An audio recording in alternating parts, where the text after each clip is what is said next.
Hi guys, welcome back to my channel. Okay, so it's Friday evening and traffic has it's been heavy, but it's getting a little bit lighter. I'm traveling east on Southern State Parkway on Long Island, New York, and it's about 4:30. I babysat today. I did laundry and took care of baby Ife, who's not a baby anymore. Oh, she's such a doll. She's so smart. I just love her so much. She wanted these Jill had bought these little letters so that she could glue her name on some kind of craft project that they're doing. So the little bag of letters, it was the entire alphabet. It had not been opened, and she wanted it, and I tried to tell her no, it was for mommy, but she kept on and on. So I thought, well, I'll just let her play with them, because Jill really just wanted the I, the F, and the E out of the bag.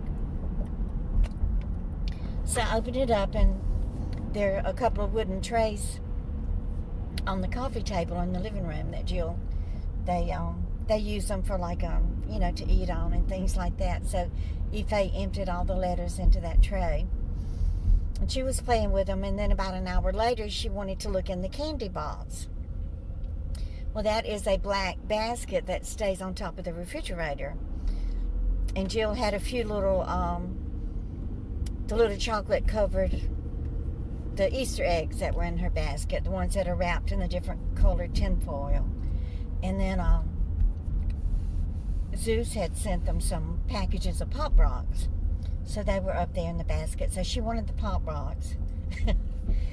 So I opened them for her and told her, she had to sit in front of the tray to eat them.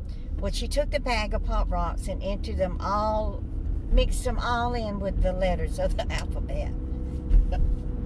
And she didn't even eat the Pop Rocks. She just wanted to play with them. So that ended up being a mess. They got all over the rug in the living room, and so I had to take the tray with the letters and the Pop Rocks, and I put it in a colander and washed it all off and got all of that cleaned up. Then I had to vacuum the rug in the living room. So she keeps me on my toes. I tell you, there's not much time to sit around and do any work on YouTube, but I think I did catch up on answering all the comments from yesterday's video. So I just want to thank all of y'all for all of the congratulations and the nice comments that you left for me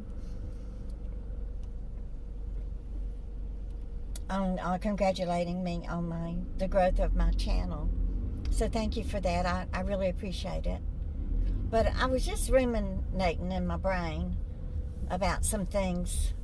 I just wanted to get y'all's opinion on it and how you feel about it. And that's fear. Do you, what is your greatest fear? And the greatest fear that you've ever had in your life, have you already experienced it? And if so, how did you react to it? How did you deal with it? And how did you overcome the fear? I think the biggest fear, I don't really know what my biggest fear was before I ever had a child. It was something stupid like crossing a bridge or getting in a car crash or something like that. But, once you become a mother, your biggest fear is something happening to your child. And, many of y'all who have been following me from the beginning know that my son Jeremy was killed by a drunk driver in 1997 when he was 19 years old. So I've already experienced my worst fear. I've lived through it, and it was the worst experience, just an ongoing nightmare. And I did turn to prescription drugs. I started on Xanax and Valium and, things, drugs in the benzodiazepine family to help me to be able to cope, just to get through the day and to keep my nerves calm and help me to be able to sleep at night. And so that just gosh, I guess he died in 97, and I finally got clean in rehab. I don't know, I went to rehab 2 or 3 times, so I think I've been clean since about 2002, off of prescription drugs completely. I've never had a problem with alcohol. I never did even like the taste of it, and after living with an alcoholic for 20 years, I definitely cared nothing for it. When Jill and I went to Puerto Vallarta, Mexico, that was when I had my first Corona, and I did like the taste of Corona. So every now and then I will have a Corona, and every now and then I'll have a cocktail, either whenever we go to eat, like at a Mexican restaurant, or I'll go to happy hour once in maybe 5 or 10 years at TGI Fridays, and I might have a cocktail there, but it's few and far between. I'm just not a big alcohol drinker, and I've never smoked a cigarette in my life. I tried. I think I was about 17, and I think it was my friend Phyllis. She smoked, and she tried to get me to smoke, and I choked on that smoke trying to inhale it, and oh Lordy, I must have inhaled some of it because I remember my head swimming, and oh, I just hated that feeling. And I told her, I said, I don't like the way this makes my head swim. And she said, well, that's what we love about the smoking and the nicotine. But I didn't like that feeling at all. But, you know, once your body and your mind and your soul experiences the worst fear that you've ever had, and you go through it and you live through it, then I know for myself, there's nothing else that I fear anymore, because I've already been there and done that and lived through it and survived it and actually came out on top. And now I'm thriving and living a happy and very content. And you know, it's been over 20 years now since Jeremy died. 22, 23 years. I do fear losing another child or losing a grandchild,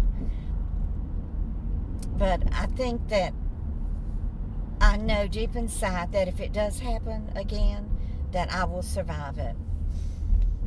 So I just wanted to throw that out there today, that, you know, once you have experienced your worst fear and you have lived through it and dealt with it, and you've had God on your side to help you to live through it and to overcome it, then you can always depend that God is going to be on your side again, and that He's going to help you get through it again.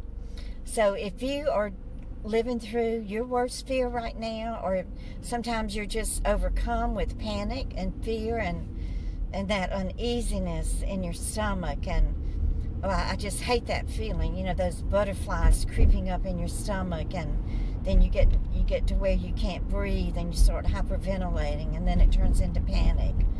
I just hate that feeling. But just know that, you know, deep inside you, you can just, you know, just draw on your own inner strength and know that with prayer and with your own inner strength and just your devotion and concentration on wanting to survive and wanting to get through it, that you will make it through to the other side. And not only will you survive, but you will learn how to thrive. I mean, I would have never thought, you know, 10 years ago when YouTube first came out, that I would be here making videos and talking about Jeremy and his death and my drug addiction and all the things that I went through with the shoplifting that I did and all the craziness that I did when I was in the throes of severe drug addiction. So I just hope that this little chit-chat helps someone today. Thank you for listening to me. I appreciate y'all being here. Thank you for being here today, y'all. Please give me a thumbs up and click on the like button. I know that you can't see the number of likes and dislikes, but it does show up in my analytics, and it makes a big difference in whether or not YouTube suggest my videos to other subscribers, and it helps my channel to grow. So I appreciate you doing that for me. Just passing through, please consider joining my YouTube family, and y'all just keep on coming back.